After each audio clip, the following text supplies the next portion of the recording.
Okay, to start off today's video, I want to start off with this fantastic watt-hour meter that was sent over by our good buddy Paul Visage last week, and we're going to be doing a couple things. And first thing I want to do is get this back in service and demonstrate how it works, see if it does work.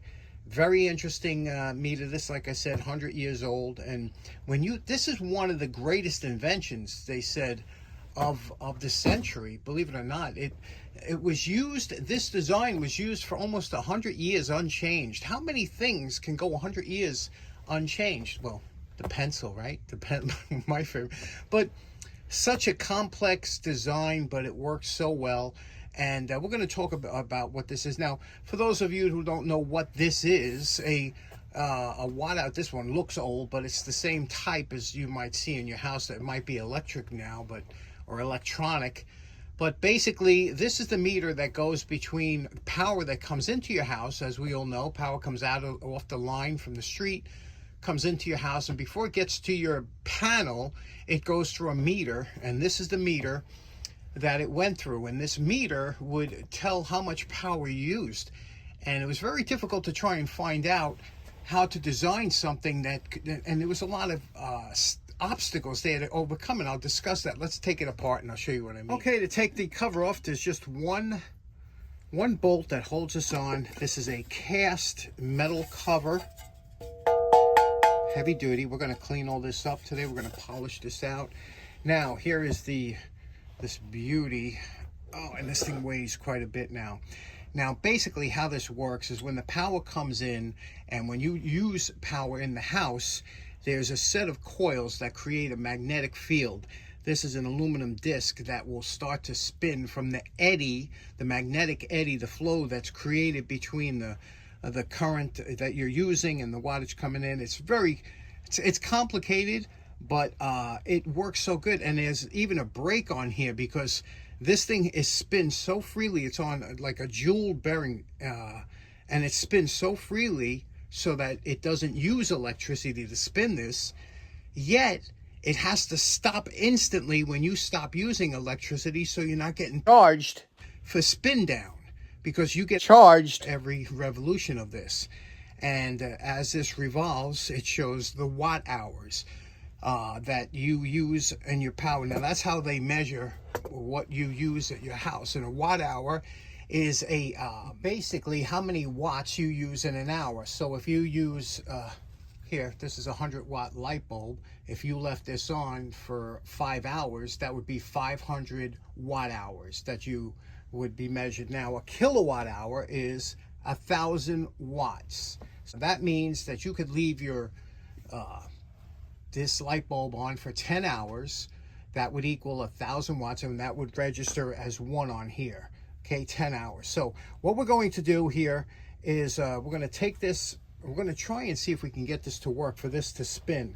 And to do that, these were typically meant to hang on the wall vertically, because all the bearings in, I'm going to show you how this in here. You see there's that's all on bearings here, and it's not attached to anything. There's nothing that touches this wheel, so it's free spinning. It's only the magnetic eddies that move these. And as this spins, there's a gear train. You see that whole gear train? And that's how that determines, when they read it, how much power you used. And once this dial got to 9 kilowatt hours, and it would get over here, then this would register 1. And then once this one got to 9, it would register 1 over here, and that's how you would read it. And it would be, each one would be times 10. So, and right now what we're going to do is, like I said, we're going to clean this up, hook it up, see if we can get it working. I want to polish this out. This is, it looks like the original paint, almost like a Japanning on here. We'll see if we can't clean that, get that glass looking better, and let's get started. First thing we're going to do is take our shop vac and a fine brush here, and we're going to brush out all the dust and everything that's within this meter.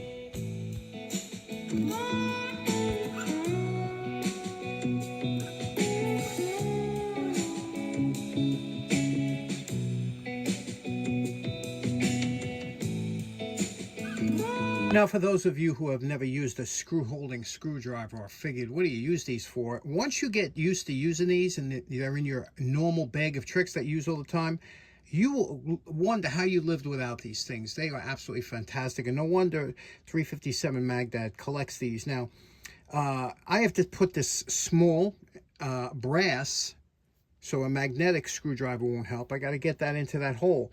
And, you know, trying to wedge it started over there, it's very difficult. So all you do is you take your screw-holding screwdriver like this, put it into the slot here, and then push down this little collar. And that'll lock that screw in there.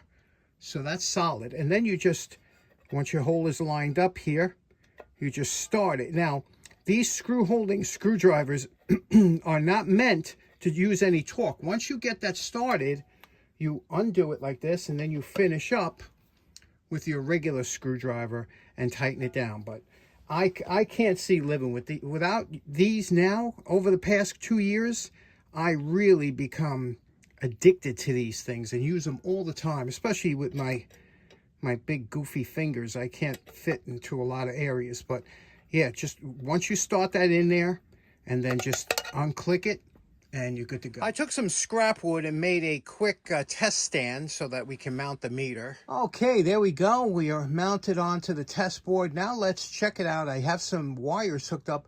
Let's see how this works. Okay, so here's the hookup on this one here.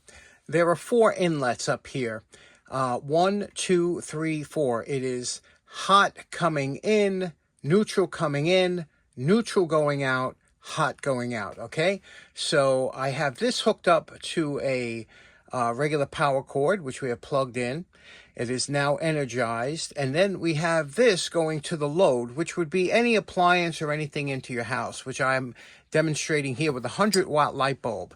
Now, you see how this is not spinning, not moving at all. The minute I apply power by turning this light bulb on, this should start spinning, indicating that I'm using electricity in the house. Ready? So let's do it. There we go. And notice it's spinning now just like it should have been. And you see this little arrow indicating, you see that little arrow? That indicates, and you can see that through the window of the unit when it's on, to let you know that you're using electricity. So anytime you're using electricity, the more electricity you use, the faster that wheel will spin. Now, in 10 hours of using this, in 10 hours, this will increase from 2.5 to 3.5. I will use 1 kilowatt if I leave this on for 10 hours. Very interesting, huh? Okay, next up, this. I've been trying every combination of powering it up. I cannot get this to work, but I don't know what I'm doing wrong here. Or it could have been the meter was removed because it was non-functioning. I don't know. I'm still working on it, but until I get this, or until somebody else tells me the right way to hook this up, I want to replace that. That glass was broken during transport, and now I have tons of glass, and I have really good glass cutters upstairs. Funny story about stained glass course that I took and spent a lot of money on. Only made 2 windows, but for this one here, you remember I was walking one time, I found a bunch of plexiglass. So I'm going to show you a real quick way to replace that with plexiglass, just to protect that, and especially the needle, that it don't get snagged or anything. And let me show you how we're going to do that. Now, for those just tuning in, what had happened was during shipment, the glass had somehow shattered, and it's a very easy repair. But I saved the glass. We're going to put it together, trace it out on this plexiglass, and then cut it. First thing we're going to do is assemble the glass exactly as it came out. We put the puzzle together. This is exactly the way the glass goes together. Once you have it like that, you have to make sure you hold it steady, and then we're going to trace around it using a Sharpie. Okay, there's our tracing. Now you remember the marker goes on the outside. So the actual inside of the marker is what we want to cut out. So we can cut actually on the line now with our bandsaw.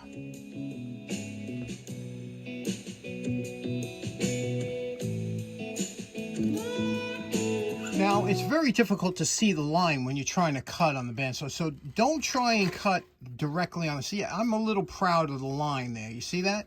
But that's okay, because now we take it over to the belt sander, and we smooth this out and get to wherever we want. We can make any changes. But it's close, but now we have to get it right.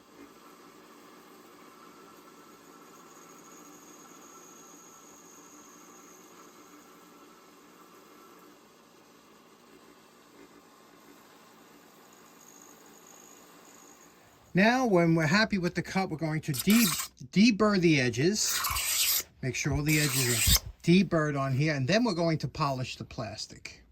Now I'm using Plastics Polish by Meguiar. Now you can see how nice that comes out. Now I'll give it a coat of wax, and then I'll return it to the housing, screw it down. Bob's your uncle. Okay, there we go. Now, I much prefer glass over this, but glass is a lot more to effort and work to get in there. But the plexiglass will hold up real nice. It's a solid finish here, and I waxed it so it won't show any fingerprints. And there we go. That one's in the can. Now we got to figure out how to hook it up.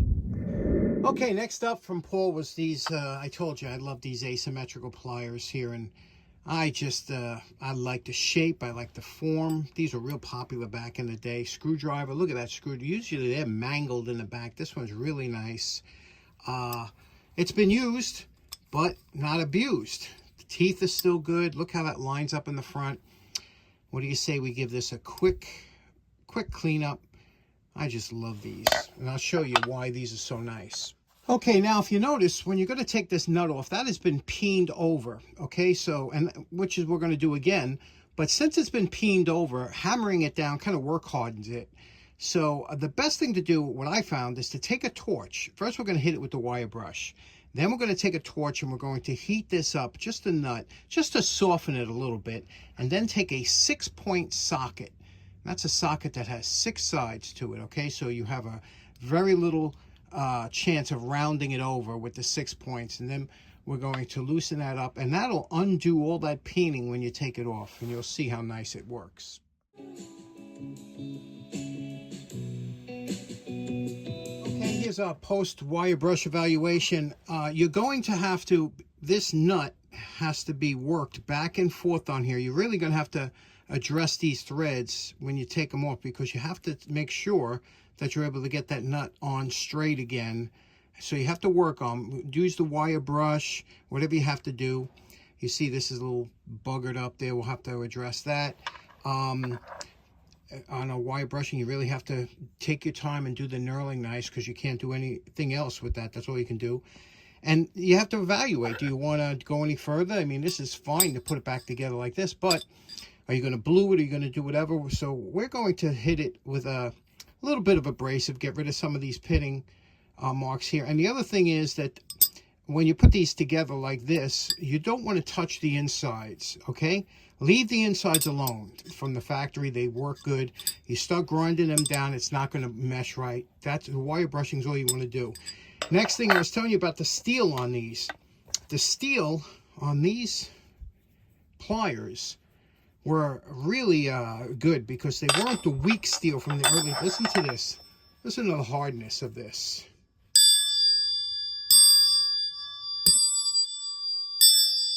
See that high pitch? It's like almost like a glass. So these were really good. That's why they wore good. And also look at the jaws. They have that little line down there for holding vertical wire. That's a nice feature too. So I'm going to clean these up a little bit with the flap disc, and then we'll reassemble.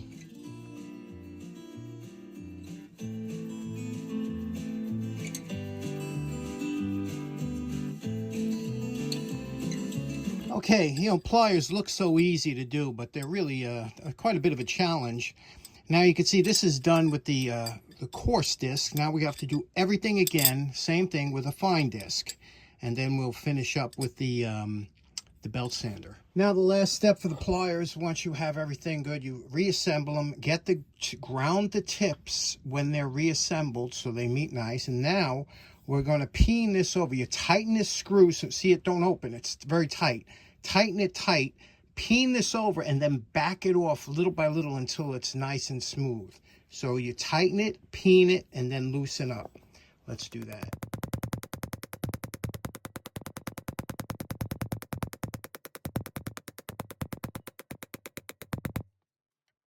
Now you know my favorite part. Remember what Paul's pliers looked like before we started. And we're calling this project done. Here we go. What do you think about this here? You can see here we brought this back to a really acceptable finish here. And look at the peening over we did there, and smoothed it out, polished it out. Look how the tips align. That's just beautiful. Look at that. You know you could grab something really tight with that. And smooth. No rattle. I love these. I always have. I like them blue too, so this is shiny, but I like them just as much blued. What do you think? How do you like these style pliers? Asymmetrical. Okay, so in closing, very interesting subject, you know, the electrical meters to find out how much you're paying per kilowatt hour. Here in Queens, New York, we pay about 31 cents a kilowatt hour. That means it costs me 31 cents to run that 100-watt bulb for 10 hours.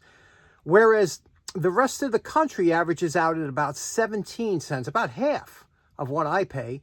And if you go to North Dakota, I think it's like 11 cents. They have good energy prices over there. But very interesting. You can see what things cost to run using one of those meters or a kilowatt meter. Again, special thanks to Paul Visage for the great stuff he sent in. Another quick note, this Sunday, March 15th, I'll be meeting up with my good buddy Fred at the New Jersey Antique Radio Show. If you're into that kind of thing, you like old electronics, a nice little show they got over there in Parsippany, New Jersey. So if you're in the area, it's a fun little show. I will be there hanging out with my good buddy Fred and checking out some old radios. I'll let you know what that's like next week. So thanks so much for tuning in. We will see you again on Friday. We've got some great stuff coming in, and have a great day. Take care now. So ready? Bye-bye. So let's do it. There we go. And notice it's spinning now just like it should have been.